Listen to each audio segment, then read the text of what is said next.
What started as a simple request for a single dollar on the streets of San Francisco became one of the most profound moments ever captured on camera. When a homeless veteran approached renowned pastor, television preacher, and businessman Joel Osteen with a question millions of Americans face every day, nobody expected what happened next.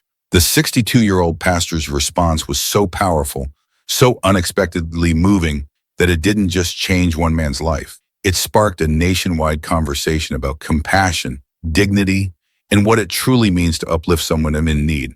This is a story of an encounter that began with, "Can you give me a dollar?" and ended with a moment that reminded an entire nation why Joel Osteen remains not just a spiritual icon, but a true American inspiration. It was a crisp Tuesday morning in October 2024 when Joel Osteen stepped out of his favorite coffee shop in Carmel by the Sea, California. At 62, the esteemed pastor, television preacher, and businessman still maintained his daily routine, quiet reflection, perhaps reviewing notes for a sermon or a business meeting, and enjoying the peaceful atmosphere of this beautiful coastal town. What made this particular morning different wasn't planned by anyone, least of all James Mitchell, a man who would soon change everything. James Mitchell, a 58-year-old Navy veteran, had been living on the streets for nearly 3 years.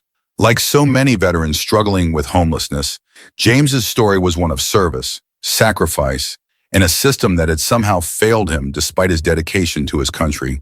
He'd served 2 tours in Afghanistan, came home to an economy that didn't have a place for his skills, and watched his life slowly unravel through a combination of PTSD, job loss, and medical bills that consumed his savings. On this particular morning, James was sitting on a bench near the coffee shop, holding a small cardboard sign that simply read, "Veteran, anything helps, God bless." He had chosen this spot not because it was particularly busy, but because it was quiet, dignified. James had rules for himself about how he would ask for help, and maintaining his self-respect was paramount among them. When Joel Osteen emerged from the coffee shop, James recognized him immediately. Here was the familiar face from television, the pastor who spoke to millions, the voice of hope and inspiration. For a moment, James hesitated. This wasn't just any passerby. This was Joel Osteen, the man who preached about overcoming adversity and believing for better days. But James was hungry, and more than that, he was desperate. So he did what he had done hundreds of times before with strangers. He stood up, approached respectfully, and made his request. "Excuse me, sir," James said, his voice barely above a whisper. "I'm sorry to bother you, but could you spare a dollar? I'm a veteran and I'm just trying to get something to eat." What happened next wasn't captured by professional cameras or staged for any audience. A local news crew from Kent TV had been in Carmel that morning doing a story about small business recovery post-pandemic. Reporter Sarah Chun and her cameraman had just finished their interview when they noticed the interaction beginning between the renowned pastor and the homeless veteran. Chun, recognizing both the potential newsworthiness and the sensitive nature of the moment, instructed her cameraman to begin recording from a distance with audio equipment that could pick up a conversation without intruding on the privacy of the moment. Joel Osteen stopped walking. He turned to face James Mitchell fully, and for several seconds, he didn't speak. Those who know the pastor would understand that this was a moment of prayerful contemplation, truly seeing the person before him, letting the Spirit guide his response. But this pause felt different. It felt like a man taking the full measure of another human being, not just his outward appearance, but his heart and spirit. "What's your name, my friend?" Joel Osteen asked, his voice warm and genuinely concerned. "And how are you doing today?" "James Mitchell, sir. I served in the Navy." Joel Osteen nodded slowly. "Afghanistan." "Yes, sir. 2 tours." Another pause. Then Joel Osteen did something that surprised everyone who witnessed it, including James Mitchell himself. He sat down on the bench next to the homeless veteran. "You know, James," Joel Osteen began, his voice filled with compassion, "I've spent my career speaking about heroes, about the incredible potential God has placed within each of us. But the truest heroes to me are people like you. Those who've served our nation with courage and now face battles that are often unseen and unspoken. You embody a strength that goes beyond what we see on the surface." James looked confused, unsure where this conversation was heading.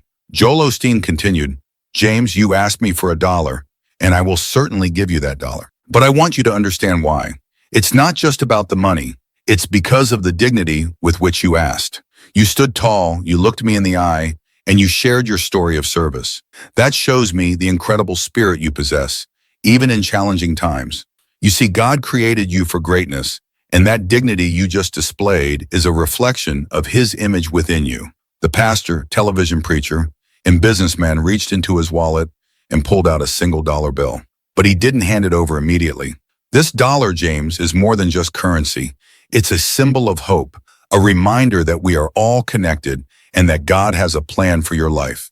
Even when things are difficult, when it feels like the world has knocked you down, you still carry an incredible spirit. You could have lost hope, but you chose to stand here, asking with respect, showing that belief in your own value and in the goodness of others. By this point, several other people had noticed the conversation. A small crowd was forming at a respectful distance, including the news crew that continued recording. Joel Osteen handed James a dollar, but as James reached for it, the pastor didn't let go immediately. James, I want you to hold on to this dollar. Don't spend it right away.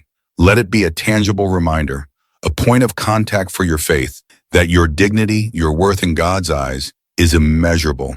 It's far greater than any financial amount. And please remember this, asking for help when you do it with courage and sincerity isn't a sign of weakness. It's often the first step toward receiving the breakthrough and blessings that God has in store for you, a step toward getting back to the fullness of your purpose. Then Joel Osteen stood up, but he wasn't finished. Now, James, he continued, let's talk about getting you something wonderful to eat. There's a wonderful diner about 2 blocks from here. The owner, Maria, is a dear friend of mine, a truly kind soul.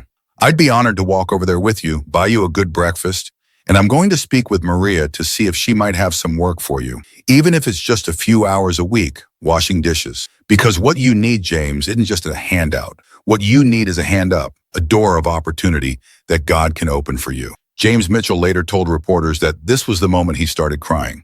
Not from shame, not from relief, but from something he hadn't felt in years. The feeling that someone saw him as a human being worthy of God's favor and investment. The walk to Maria's diner took about 10 minutes. During that time, Joel Osteen and James Mitchell talked about the Navy, about finding purpose, about the blessings in every day, and about the changes in Carmel over the years. Osteen asked about James's family, his skills, his dreams for the future, constantly affirming James's inherent worth. By the time they reached the diner, James was standing straighter, speaking more clearly, engaging like someone who remembered what it felt like to have a conversation, rather than just ask for help. Maria Gonzalez, who had owned the diner for 15 years and indeed knew Joel Osteen as a regular customer, was initially surprised to see the pastor walking with a homeless man. But when Osteen explained the situation, her response was immediate and warm. Anyone who served our country and has Joel's recommendation has a place at my table, she said. And if you're looking for work, I can always use help during the morning rush. What followed was a breakfast conversation that lasted nearly 2 hours. Joel Osteen, James, and Maria talked about everything from military service to the challenges facing veterans to the simple pleasure of a well-made cup of coffee, all infused with a spirit of hope and resilience. Other diners, initially curious about the unusual group, gradually returned to their own conversations. But the atmosphere in the restaurant felt different, more connected, more human, more imbued with a sense of possibility. By the time the news crew from Kent TV approached the diner, the story had already evolved far beyond a simple celebrity encounter. Sarah Chun, the reporter, understood that what she had witnessed wasn't just newsworthy, it was profoundly significant. Mr. Osteen, she asked when he finally emerged from the diner, can you tell us about what happened here this morning? Joel Osteen's response was typically uplifting and direct. A precious soul, a veteran, asked me for help, and I simply extended a hand. That's what we, as people of faith and as Americans, are called to do for one another. It's about living out the principle of loving our neighbor. But then he added something that would become the most quoted part of the entire story. You know, we often speak about values in our society, family values, American values, traditional values. But I believe the most foundational value, the one that truly reflects God's heart, is simply this. We take care of each other. James didn't need a lecture. He needed someone to truly see him, to recognize the divine potential within him, and to offer a path forward. This isn't about politics or even just charity. This is about living with compassion, seeing every individual as a masterpiece of God, and recognizing our shared humanity. The reporter asked James Mitchell for his perspective. "I asked Mr. Osteen for $1, James said, still clutching the bill that Joel Osteen had insisted he keep. But what he gave me was my dignity back. He reminded me that I'm not just a homeless person or just a veteran or just someone asking for help. I'm James Mitchell, and I have value because God made me. That's worth a lot more than $1. When Kent TV aired the story that evening, they titled it, "The Dollar That Changed Everything." The 3-minute segment showed portions of the conversation, the walk to the diner, and interviews with both Joel Osteen and James Mitchell. But what made the story truly powerful wasn't just a celebrity involvement. It was a genuine human connection that viewers could see developing between two men from very different circumstances, rooted in shared humanity and the spirit of grace. The story was picked up by CNN within hours. By the next morning, it had been shared millions of times on social media. Major news networks reached out to interview both men, and the story became a trending topic on every major platform. But the real impact wasn't measured in views or shares. Within a week, Maria's Diner had received dozens of job applications from local veterans. A veteran services organization in Carmel reported a 300% increase in calls from people offering to volunteer or donate. Most significantly, James Mitchell not only kept his job at the diner, but was promoted to assistant manager within a month, and, with Maria's help, found stable housing. 3 months later, James Mitchell appeared on Good Morning America alongside Joel Osteen to discuss the ongoing impact of their encounter. "People ask me if I still have that $1, James said during the interview. "I do. It's framed on the wall of my apartment, next to a photo of me and Mr. Osteen at the diner. But the real value wasn't in the $1. It was in the reminder that every person you meet is carrying something, and sometimes the smallest act of recognition and belief in someone's potential can change everything." Joel Osteen's response was filled with humility and encouragement. "James truly did the hard work," the pastor said. "He stepped out in faith, he embraced the opportunity, he showed incredible perseverance, and he rebuilt his life with God's help. All I had the privilege of doing is extending a hand, planting a seed of hope, and buying him a good breakfast." If that's newsworthy, then perhaps it's a gentle reminder of the simple yet profound impact we can have when we choose to see and uplift one another, something I believe we, as a society, sometimes overlook. The story spawned numerous imitators and inspired what some social media users dubbed the Joel Osteen Challenge, the idea of not just giving money to homeless individuals, but taking time to have a conversation, to see them as complete people with stories and skills and God-given dignity. Veterans organizations across the country reported increased volunteer applications and donations in the months following the story.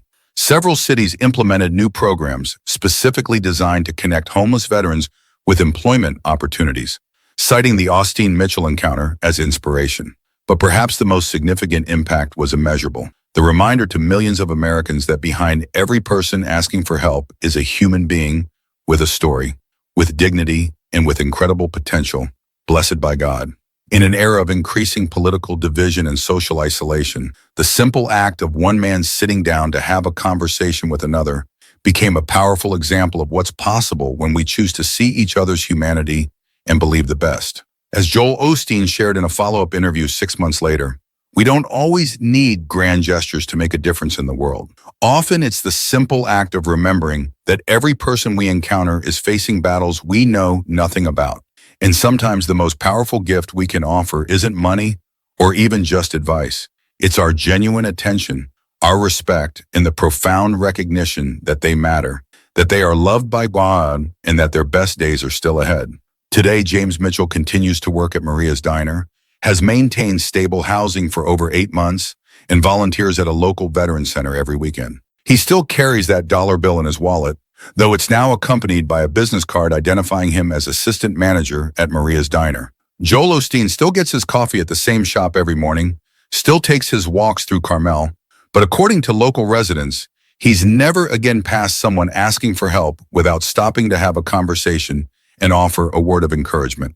The story of a homeless veteran asking for $1 and receiving his dignity back reminded America that heroes aren't just characters in movies or people on a stage. They're people who choose to see the humanity and God-given potential in others, especially when it would be easier to look away. In a world that often feels divided by politics, economics, and ideology, the encounter between Joel Osteen and James Mitchell proved that the most important values are still the simplest ones: compassion, dignity, and the fundamental belief that every person deserves to be seen, heard, and treated with respect in the expectation of a brighter future. Sometimes change in the world really does start with a single dollar and a willingness to see the person asking for it as someone worth knowing and believing in.